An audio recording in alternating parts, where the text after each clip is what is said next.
आप सभी का स्वागत है।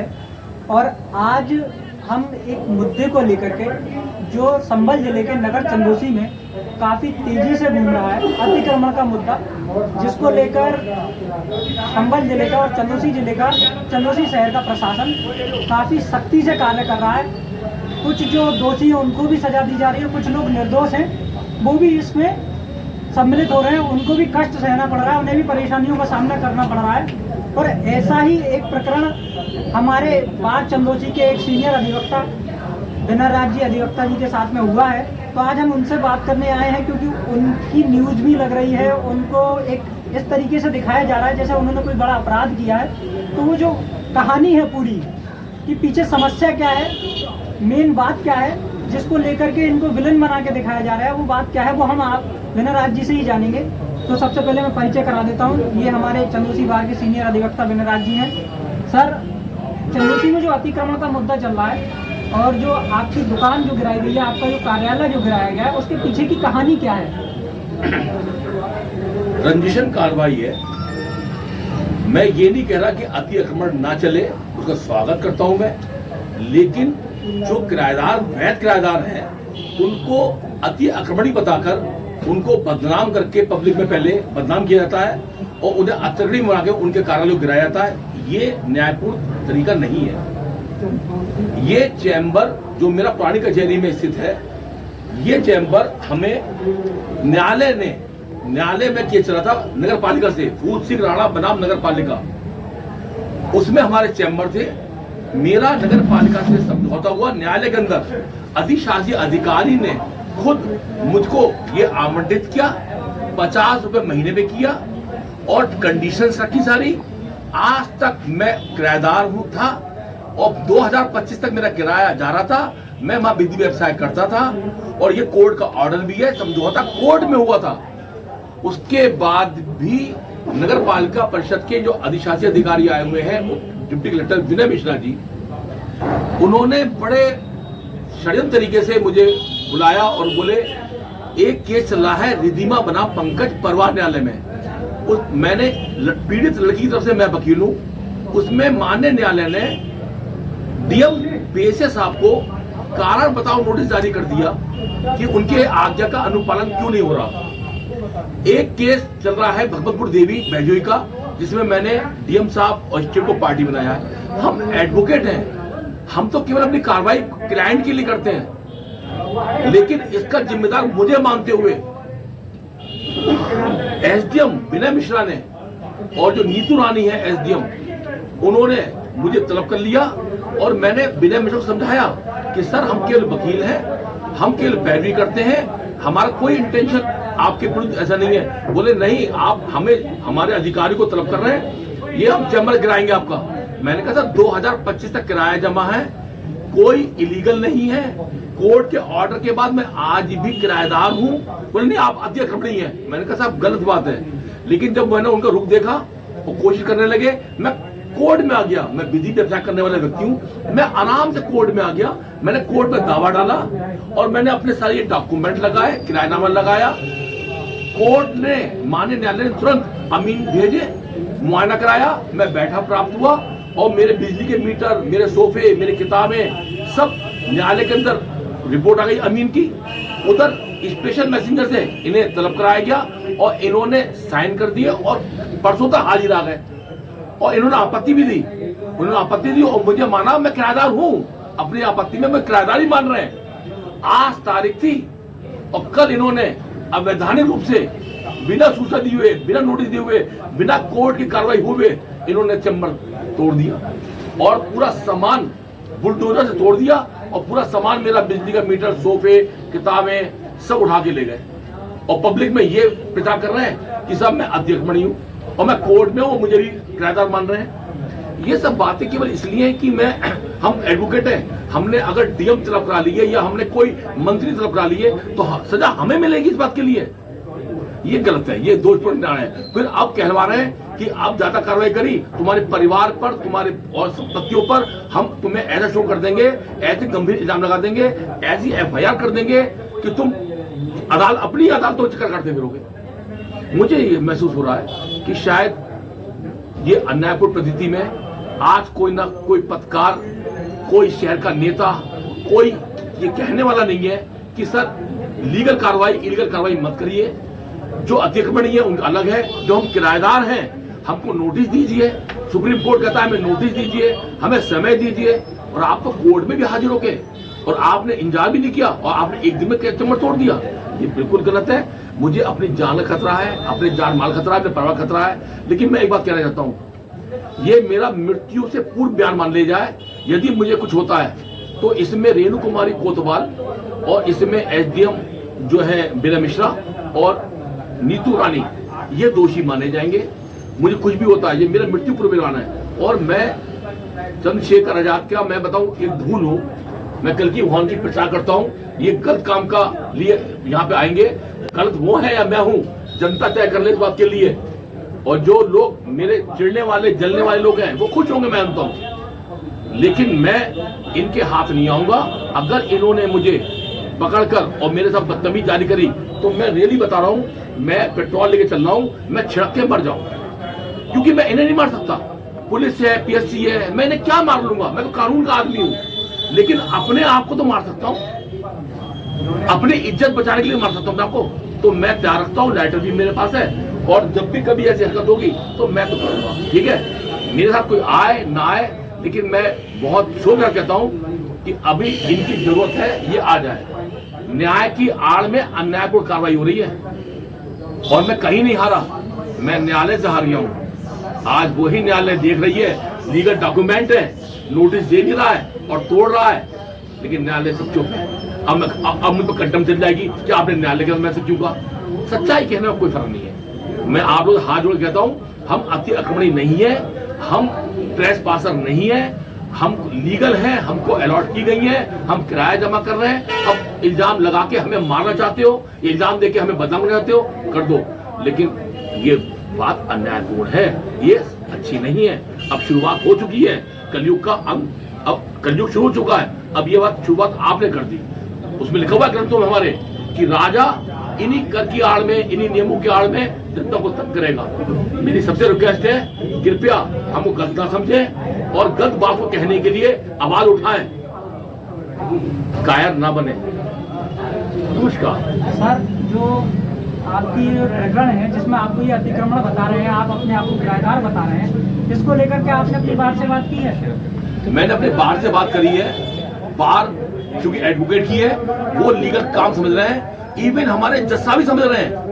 और खुद बिना मिश्रा का जो जवाब आया है उसमें मुझे किराएदार मान रहे हैं, मुझे किराएदार मान रहे हैं। अगर कोई नियम है कि नहीं हम किराएदार नहीं मानते तो नोटिस दो, मेरी किराएदारी निरस्त करो। अच्छा, बिना नोटिस करोगे आप तोड़ दोगे, ये गलत है। अच्छा, जो अतिक्रमण की कार्रवाई कर रहे हैं बिना मिश्रा जी, इन्होंने कोर्ट की तारीख से पहले जो आपकी कार्यालय को ध्वस्त किया है, क्या इन पर कोर्ट ऑफ कंटेम्प्ट नहीं लगेगा?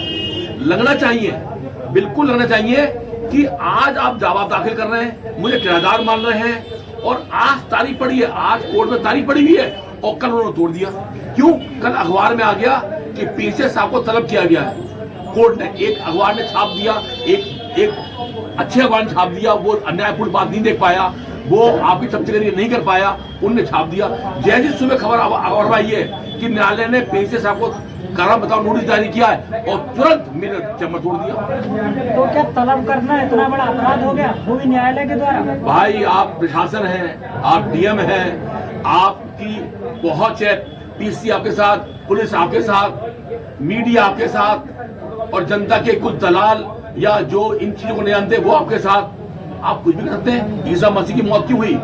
उन्हीं के लोग चुप रहे। क्यों चुप रहे? कि दबाव इतना पड़ा है तो ऐसे ऐसे लोग अपने मर जाते हैं। मैं भी तैयार हूं, लेकिन मैं परेशान नहीं हूं। ये तो ऊपर वाले का हिसाब है कि आज मेरे साथ हो रहा है, तो हो सकता है कोई पुराना मेरा पाप हुआ हो, उसकी सजा मुझे मिल रही है, लेकिन मैं चुप नहीं बैठूंगा उनके खिलाफ। मैंने आज ही रजिस्ट्री करी है डीआईजी को, आईजी को, अपना मैंने स्टेटमेंट दिया, आज भी दे रहा हूं कि यदि मुझे कुछ ये लोग मारने की नियत से कुछ भी करें, जब मैं खुद मर जाऊं तो जिम्मेदार यही लोग होंगे, विनय मिश्रा, नीतू रानी और रेणु कुमारी कोतवाल है। सर आपकी जो आपने जो किराएदारी ली है वो कितनी पुरानी किराएदारी है? कम से कम 25 साल। 25 साल। 25 साल। लॉ में ऐसे प्रावधान है कि अगर कोई भी व्यक्ति 12 साल या 15 साल से ज्यादा किसी भी संपत्ति पर रहता है तो उसको एक तरीके से मालिकाना हक भी मिल जाता है, उसकी भावनाएं जुड़ी हुई होती है। मैं कह रहा हूँ मिल जाता है। अरे कोई नियम आ गया, गवर्नमेंट का एक नियम आ गया कि साहब हम सड़कें चौड़ी करेंगे या हम ये करेंगे, तो कानूनी नोटिस तो दोगे। मैं कानून का आदमी हूँ, मैं कह रहा हूँ आपकी बात पूरी कर रहा हूँ मैं। अरे कानूनी नोटिस दो, मुझे समय तो दो, समय भी नहीं दोगे और यहाँ तो तुम खुद न्यायालय में हाजिर होकर तोड़ रहे हो यार। ये तो बहुत ही अन्यायपूर्ण विधि के विरुद्ध कार्रवाई है। अब जब हो रही है, मेरा चम्मच तोड़ दिया, मैं आपको फोटो दिखाऊं, ये लाद के मेरा सारा सामान ले गए, ये सामान मेरा लाद के ले गए, ये फोटो है, ये बुलडोजर तोड़ रहा है, बुलडोजर सुप्रीम कोर्ट की देखिए, ये बुलडोजर तोड़ रहा है मेरा पूरा चैम्बर और मैं कोर्ट में खड़ा हुआ हूं। तारीख है, ये ऑर्डर है न्यायालय के, खुद इन्होंने मुझे अलॉट किया है, लेकिन ये लोग बहाना मिला रहे हैं। और बहाने क्या मिलाते हैं? जैसे आपका नाम विनय राज है, लेकिन आपने बा ऐसे लिखा है, आपको बेदखल किया था। इस इलॉजिकल चीजों पे ये लोग कर रहे हैं। मेरी तमाम जनता से है, कृपया करके इतने काहिर मत बनो, अपनी जिंदा हो तो जिंदा वाली बात तो करो यार। मैं आपको भड़का नहीं रहा हूँ, बिल्कुल भी कुछ नहीं भड़का रहा हूँ। अच्छा, आप कानून से क्या रिलीफ चाहते हैं? आप कानून इनको बुलाए, पूछे कि भाई आज तारीख है, तुम किराएदार मान रहे हो और ये भी कह रहे हो कि रजिस्टर नहीं मिलना चाहिए, तो बिना कोर्ट का कोई व्यू आए हुए आपने तोड़ दी, तो क्यों तोड़ दी? कोई कारण तो पूछ लेने से, वो कारण बता दें। अच्छा, इन पर कार्रवाई कानून के नजरिए से क्या हो सकती है, क्योंकि आप खुद अधिवक्ता हैं और आप सिविल ही देखते हैं, तो देखिए मैं बताऊं, चंद्रचूड़ जो जस्टिस साहब हैं माननीय, और जो बड़े बड़े अधिकारी हैं, वकीलों से थोड़ा सा एनॉयड होते हैं कि वकील ये करते हैं। आज वकील पे कार्रवाई हो रही है ना, कहीं झूठ भी होता है, कहीं सच भी होता है। यदि आप तक ये मेरी बात पहुंच रही है, आप खुद सोचिए, आप खुद कहते हैं कि बुलडोजर कार्रवाई ना करे और लीगल काम होना चाहिए, तो ये लीगल काम हुआ है। और अगर हुआ है तो कोई बात नहीं, अगर नहीं हुआ है तो यहाँ तो मुझे रिलीफ मिलेगी नहीं, क्योंकि आप लोग न्यायालय कहती है कि ये लोग डरते हैं रिलीफ देने से, तो मैं हाई कोर्ट तक जाऊंगा। अगर मैं पहुंच पाया, अगर इन्होंने मुझे ना मारा या मेरी FIR दर्ज नहीं करी मेरे परिवार के खिलाफ, मैं जानता हूं मुझे तोड़ने के लिए हर काम करेंगे लोग, लेकिन मैं जितना भी कोशिश करूंगा मैं करूंगा, मैं डरूंगा नहीं यार। तो आपको ये उम्मीद है कि ये लोग आपके खिलाफ सामाजिक भ्रांतियां और सामाजिक दुष्प्रचार करके बिल्कुल आपकी इमेज को डाउन करेंगे? कर रहे हैं, मानहानि कर रहे हैं। आप मुझे अतिक्रमण भी कह रहे हैं लोगों के आगे, तो मैं अतिक्रमण भी कहा हूं? मेरे ये लीगल कागज है, सारे कोर्ट के कागज है, तो ये आप भ्रांति फैला रहे हैं लोगों में कि हम अतिक्रमण नहीं है। मेरे कई लोग जानने वाले मुझसे बोले, अरे आप तो कब्जेदार हैं, अरे आपने अवैध कब्जा किया है। कितनी बेइज्जती होती है उस समय यार, कितना जलील होना पड़ता है हमें। हम लीगल कागज ही फिर रहे हैं, लोग हमें कब्जेदार मान रहे हैं और ये मानेंगे नहीं। ये मेरी बात अगर पहुंच भी रही होगी तो ये मानेंगे अब भी नहीं। अगर मेरा आपने तोड़ दिया है तो मैं कृपया करके और मत तोड़ो यार, किसी और के साथ बेइंसाफी मत करो। तुमने मेरे साथ कर लिया, मैं औरों के लिए लड़ रहा हूँ कि औरों के साथ मत करो प्लीज। बहुत गरीब लोग हैं जिनकी दुकानें चल रही हैं, वो आपके किराएदार हैं, उनके बच्चों की रोजी रोटी मत छीनो भाई। या अगर छीन रहे हो तो नोटिस दो और उनको एक व्यवस्था प्राप्त करो कि आप दुकान यहाँ ना करके यहाँ कर लें। कुछ तो करो यार नियम के अनुसार। आप आज हीरे हो, आपको तगमा दे रहे हैं, वो लोग तगमा दे रहे हैं आपको जो भूमाफिया हैं, जो आपकी दलाली करते हैं। आप खुश हो गए फूल से। अगर आप में सुबह शाम पूजा करते हैं या पूजा में बैठते हैं, दिल पे हाथ रखते हैं विनय मिश्रा जी, आप टोटल नकली आदमी हैं। आप बिल्कुल अपने ऑफिसर के कहने में काम कर रहे हैं। अगर जज्बात हो तो आप खुली डिबेट मेरे सामने गुब्बारे चौक पे कीजिए और लॉ बताइए, मैं आपको लॉ बताऊंगा क्या होता है। आपने अभी भूमाफिया का जिक्र किया, क्या शहर में और भी ऐसी संपत्तियां हैं जो भूमाफियाओं ने कब्जा कर रखी हैं और उस पर कोई कार्रवाई नहीं हुई है? भैया कैसे हो जाएगी? अब ये बात आगे बढ़ जाएगी, क्योंकि ये बात तो मेरे चैम्बर संबंधित थी, मैंने वक्त किया थी, वरना रियलिटी तो हर कोई जानता है आदमी। अगर आप प्लॉटिंग कर रहे हैं, आपने जगह ले ली, आपका व्यवसाय है, पहुंच गए कि आपने NOC नहीं ली, आपने फना ले लिया, 27 लाख जुर्माना, 50 जुर्माना, उस बेचारे ने 50 लाख दे दिए तो उसकी प्लॉटिंग सही है। और अगर वो नहीं कर पा रहा है तो वो गलत है, वो अवैध है। मुख्यमंत्री का लेटर जाएगा, क्योंकि आप प्रशासन शासन है, आपकी मानी जाएगी, उस बेचारे की नहीं मानी जाएगी। मैं सब जानता हूँ, रोज देखता हूँ मैं हमारी बात, रोज की बातें ये। हमारी FIR नहीं लिखी जाएगी, दूसरी पार्टी की लिखी जाएगी। एक वकील के खिलाफ दहेज प्रथा की रिपोर्ट लिख ली, मीडिएटर की नहीं भेजी, महिला थाने नहीं भेजी, और जब वो रिपोर्ट कर रहा है उसकी रिपोर्ट नहीं लिखी जा रही है। ये सब क्या है यार? ये है कि वकालत में हम आ गए, हम वकील हैं, अब हमसे ज्यादा बुरा कोई नहीं है। पब्लिक में बुरा बना दो, प्रशासन बुरा बना दो, और वकीलों को बहुत बेकार होते हैं लोग, हम कुछ भी हमारे बारे में कह दो, लेकिन हम सच्चे आदमी हैं यार। हम तो इतने इस स्टेज तक पहुंच चुके हैं कि हम झूठ बात नहीं कह सकते और न बर्दाश्त कर सकते हैं। खैर भगवान साथ है, मैं बिल्कुल निराश नहीं हूं। कुछ ना कुछ ऊपर वाले की मर्जी होगी जो मैं ये बात कह रहा हूं या मेरे साथ ये हो रहा है। तो आपका ये मानना है कि जो अभी आप बता रहे हैं कि वकीलों के खिलाफ प्रशासन एक तरफा कार्रवाई करने पे आतुर है। जहां देख लेंगे किसी नेता का नाम उससे चिढ़ जाएंगे, कहीं देख लेंगे वकील का नाम उससे चिढ़ जाएंगे, कहीं अमीर की कार कोठी देख ली उससे चिढ़ जाएंगे। तो अरे भगवान ने उसे दिया है, कार दी है, अमीर बनाया है, तो उसका दोष थोड़ी है यार। ये तो भाग्य में लिखा है, तो हम बन गए नेता, हम बन गए वकील, हम बन गए अमीर। तो इसका कारण क्या है सर कि ये लोग वकीलों से या जो कुछ संपन्न व्यक्ति हैं उनसे चिढ़ते हैं? ऐसा क्या कारण है कि ये लोग उन्हीं से क्यों चिढ़ते हैं? क्योंकि वकील ही कोर्ट में इनकी सच्चाई और इनकी धज्जड़ होता है। कोई एफआईआर गलत हुई तो वकील ही है जो पीड़ित को पकड़ता। रिधिमा है, मैं इसको कह रहा हूं कि इसकी बच्ची के लिए घूम रही है, पति इसका आ नहीं रहा है, कोर्ट ने क्या गलत कर दिया इसको तलब करके, कोर्ट ने क्या गलत कर दिया कुर्की करके। मैं कह रहा हूं कोई भी मामला हो कोर्ट का अनुपालन करो, तो कोर्ट का अनुपालन नहीं कर रहा है और मुझ पे तुम वो कर रहे हो। तुम्हारी अगर हिम्मत है आप कोर्ट से कहो कि आपने हमें गलत किया है, न्यायालय से कहो इस बात के लिए, हमसे क्यों हम दुश्मनी निकाल लो यार। तो आपका सीधा सीधा यही है कि वकील न्याय के लिए लड़ता है, इनके अन्याय के खिलाफ लड़ता है, तो इसीलिए ये लोग वकीलों के प्रति थोड़ा क्रूर हैं और एक पक्षीय कार्रवाई क्रूर हैं। और बल्कि मेरे पास खबर आई कि आप रिधिमा का वकील मत बनो, डीएम को तलब मत कराओ, ये बात भी आई। अब हम अपनी पार्टी से गद्दारी करें, ये नहीं होगा हमसे। पार्टी ने हमको बगावत करी है, हम नहीं करेंगे। कानून की नजर में डीएम क्या, एसडीएम क्या, आम आदमी क्या, सभी को समान क्या बात कर रहे हो यार।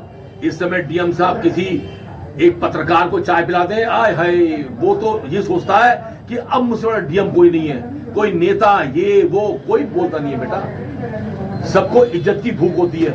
आज कुछ पत्रकार इतने अच्छे थे, कुछ जनता के लोग इतने थे, आज वो भी नहीं मान रहे, और ये डॉक्यूमेंट नहीं मान रहे, मेरे पास आ भी नहीं रहे कि वकील साहब क्या आप आए मेरे पास, मुझे अच्छा लगा यार। मुझे चाहिए इस बात के लिए सच्चाई तो जान लो, झूठ और सच में अंतर क्या है। हम तो कानून के लोग हैं, कानून से जुड़ी हुई बात करते हैं, एक पक्षीय कोई बात ही नहीं है। तो इसीलिए हमारा तो बनता था कि आपसे जाने, और आपकी सारी बात जानने के बाद हमें एक चीज साफ दिखी कि आप जो कह रहे हैं कि आप किराएदारी से हैं और कोर्ट में ये लोग मान रहे हैं और आपके साथ व्यवहार गलत हुआ है, तो एक तरीके से ये लोग अपना एक माहौल सेट कर रहे हैं कि क्रूरतापूर्ण एक डिक्टेटर की तरह अपना काम कर रहे हैं, और उसके खिलाफ शहर को, मीडिया को और जो लोग हैं पीड़ित हैं उन्हें आवाज उठानी चाहिए अगर ये लोग गलत हैं तो। मैं एक बात अंत में कहना चाहता हूँ, इतनी बात मैंने बता दी, कोई झूठ नहीं है, लेकिन मैं अभी कह रहा हूँ आप शासन है, पीएससी है, प्रशासन है, पुलिस आपके साथ है। आप गलत तरीके से एलिगेशन लाके ईसा मसीह लटकाया था, मुझे भी करेंगे आप, लेकिन मैं आपके हाथ नहीं आऊंगा। आप कितनी एफआईआर कर लें मेरे खिलाफ या मेरे खिलाफ परिवार के खिलाफ कर लें, मेरी संपत्तियां लूट लें आप, मैं अपने आप को स्वयं तो खत्म कर सकता हूं, मैं करूंगा। अगर आपने मेरे खिलाफ कोई भी, मेरे परिवार के खिलाफ कोई भी कार्रवाई करी, मैं मरूंगा। इन्हें कायर नहीं हूं मैं कि मैं मर रहा हूं। केवल जनता में मैसेज पहुंच जाए कि अन्याय के खिलाफ आदमी मर तो सकता है, मैं आपको तो नहीं मार सकता, मैं आपको नहीं मार सकता, लेकिन मैं तो मर सकता हूं। मैं तैयार हूं यार, मैं तैयार हूं, बिल्कुल तैयार हूं भाई, और डर भी नहीं है मुझे, मृत्यु का ज्यादा भय नहीं है यार। आप सभी लोगों ने देखा कि ये जो कार्रवाई हुई है और ये जो एक पक्षीय न्यूज बना के दिखाई जा रही है या एक पक्षीय तरीके से ये सारी भूमिका बनाई जा रही है, उसका दूसरा पॉइंट क्या था, दूसरा व्यू क्या था, वो आप लोगों को दिखाया गया। अगर आप लोगों को जानकारी अच्छी लगी हो तो ये वीडियो इतनी शेयर करिए कि ऊपर के आला अधिकारियों तक पहुंचे, जिससे कि दोनों पक्षों की बात सामने आए, पीड़ित को न्याय मिले, और जो अन्य लोग हैं जो इससे प्रभावित हो रहे हैं, गरीब कुचले लोग जिनके लिए अब ये काशीराम निवास में शिफ्ट करने की बात कर रहा है प्रशासन, तो ऐसी नौबत ही क्यों आई, तो वो सारी जानकारी आला अधिकारियों तक पहुंचे।